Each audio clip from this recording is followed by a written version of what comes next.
Olá, alunos! Tudo bem com vocês? Eu sou o professor Milton e vocês todos sejam muito bem-vindos à nossa aula de Educação Física de número 10 para o terceiro ano. E hoje nós vamos falar um pouquinho sobre aquele jogo bem antigo e bem conhecido e um pouquinho difícil. Nós vamos falar sobre o xadrez. Vocês sabem jogar xadrez? Eu acredito que alguns possam conhecer algumas jogadas, mas uma boa parte tem muito que aprender, né? Ele, como eu já disse, ele é um jogo muito antigo. Ele já foi chamado de jogo dos reis. Isso porque reis e rainhas jogavam esse jogo para estimular a sua estratégia e o seu raciocínio.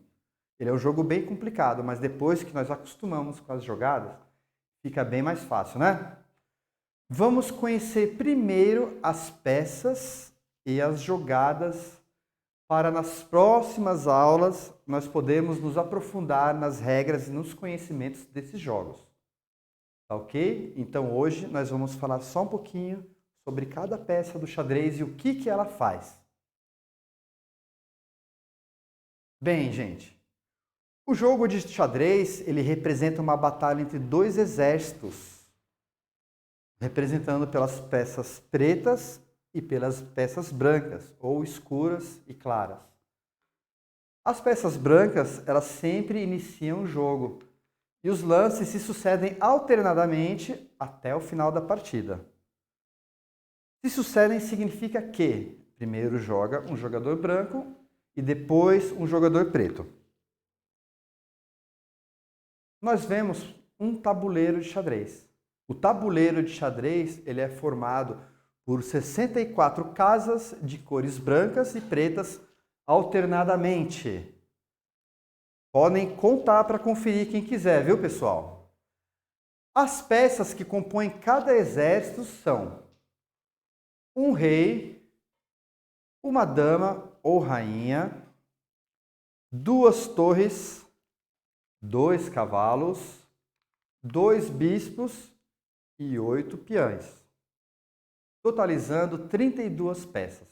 16 peças para o exército preto e 16 peças para o exército branco ou exército claro.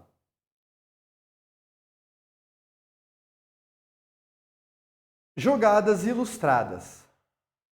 Clique na imagem ao lado para ver as jogadas que as peças podem fazer de forma ilustrada. Olha só que interessante, hein, pessoal? Se vocês clicarem nessas imagens, vocês vão ver essas pecinhas se mexendo. Nós temos aqui primeiro, tá, a jogada do rei, da dama, do bispo, da torre, do cavalo e do peão. Nós vamos ver cada uma aos poucos no desenvolver da aula, tá bom, gente? Então, assim, ainda na dúvida, acompanhe essa versão, clique no movimento na imagem do lado, você vai ver que interessante conhecendo essa versão aqui das jogadas também. Pessoal, quanta peça a gente tem, né? Bem, os peões, a torre, o cavalo, o bispo, a rainha e o rei. Nós vamos começar falando sobre o rei. O rei, ele é a peça mais importante do jogo. Sabe por quê? Porque o rei jamais pode ser capturado. Quando ele recebe o checkmate, a partida, infelizmente, está terminada. O rei, ele pode andar uma casa de cada vez para qualquer direção. Ele pode andar para cima, para baixo, para um lado, para o outro, para a diagonal. Só que ele só pode andar uma casa de cada vez na sua respectiva jogada. A segunda peça, uma peça muito poderosa, tá? É a peça mais poderosa do jogo, pois ela controla um grande número de casas.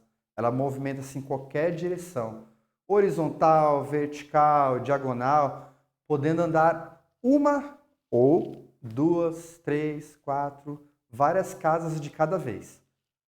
Nós podemos ver aqui ó, o movimento da rainha. Aonde está em xizinho, de acordo com a posição que ela está no tabuleiro, onde está em xizinho, são as coordenadas, são as casinhas, os quadrados que ela pode se movimentar se ela partir deste lugar aqui. Ok? Segunda pedra, a torre. Após a dama, a torre é a peça mais forte do jogo. Cada jogador possui 2 torres e a ação conjugada de ambas pode arruinar a defesa do oponente. A torre movimenta-se em linhas retas, tanto na horizontal quanto na vertical, podendo andar uma ou várias casas de uma só vez. Querem tirar a dúvida de como a torre se movimenta? É só observar aqui na ilustração também. Nessa casa branca que ela está, ela pode ir para cima, para baixo, para um lado ou para o outro, sempre em direção reta, mas ela não pode andar nas diagonais. O bispo sim se movimenta pelas diagonais. A mesma coisa, ele pode andar uma ou várias casas de uma vez. Da posição inicial, cada jogador possui 2 bispos e um andará sempre pelas casas brancas e o outro andará sempre pelas casas pretas. Se um bispo, pessoal, ele pode andar só nas diagonais, significa que ele não consegue andar nem para cima e nem para os lados, nem para cima e para baixo, nem para os lados. Ele só conseguiria, nesse caso, o bispo das casas pretas, só conseguiria invadir uma casa branca fazendo um movimento que não lhe diz respeito, que é um movimento para o lado ou para cima, né? O cavalo tem um movimento peculiar. Ele é a única peça que pode saltar sobre as demais e nós podemos imaginar a trajetória do cavalo pela letra L. É interessante notar que o cavalo move-se necessariamente de uma casa branca para uma casa preta e vice-versa. A partir de uma casa central, o cavalo controla 8 casas. Vamos entender então o movimento do cavalo aqui no nosso tabuleiro. Desse ponto de partida onde ele está, ele tem que andar 1, 2 casas para qualquer direção, para cima ou para os lados, tá? Ele não se move na diagonal necessariamente. E depois ele pula uma casa para o lado, formando uma letra L. Então aqui, desse ponto, estão as diversas possibilidades de finalização de uma jogada, de um movimento com esse cavalo. Bem, pessoal, nós vamos conhecer agora o peão. Apesar de pequeno na aparência, os peões cumprem missões importantes em todas as etapas do jogo. Na posição inicial, cada peão pode avançar 1 ou 2 casas, e depois somente uma casa por vez até alcançar a última fila. E nesse caso, ele pode ser promovido a uma peça maior. O peão é a única peça que não pode recuar. Então, pessoal, nós temos aqui agora, nesse exemplo da ilustração, um peão preto e um peão branco.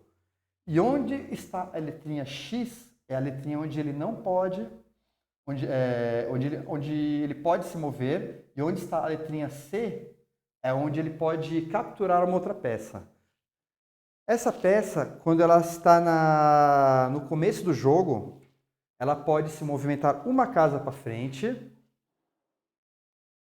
E essa peça, quando está no começo do jogo, pode também decidir se anda 2 casas para frente, 1 ou 2. Essa peça não pode comer ou capturar uma peça que esteja exatamente na frente dela.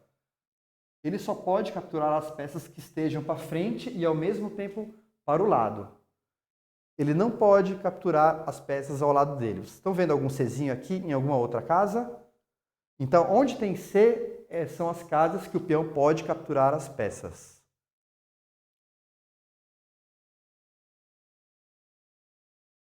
Pessoal, nessa primeira aula, nós vamos experimentar todos os movimentos das peças de xadrez. Você pode fazer essa atividade com o tabuleiro em casa. Você tem um tabuleiro em casa? Se você souber jogar, faça uma partida, jogue uma partida de xadrez como tarefa, como atividade para essa aula. Caso você não tenha um tabuleiro em casa, realize todas as jogadas de forma online. Faça uma pesquisa na internet com os termos xadrez online ou clique na imagem do lado para ver um exemplo. Significa que, Com a ajuda do papai, com a ajuda da mamãe, do irmão, da irmã mais velha, ou se você souber fazer sozinho também, você pode colocar xadrez online em uma pesquisa na internet e encontrar diversas formas de jogar. Ou você pode clicar nesse exemplo aqui.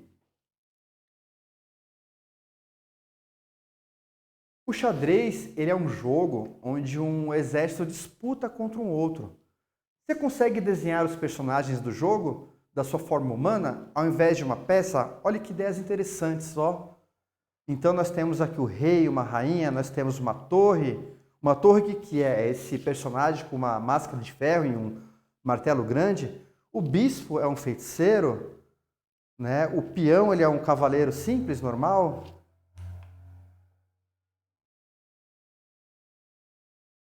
Depois de treinarem todas as jogadas ou de realizar uma partida, respondam às questões propostas das atividades.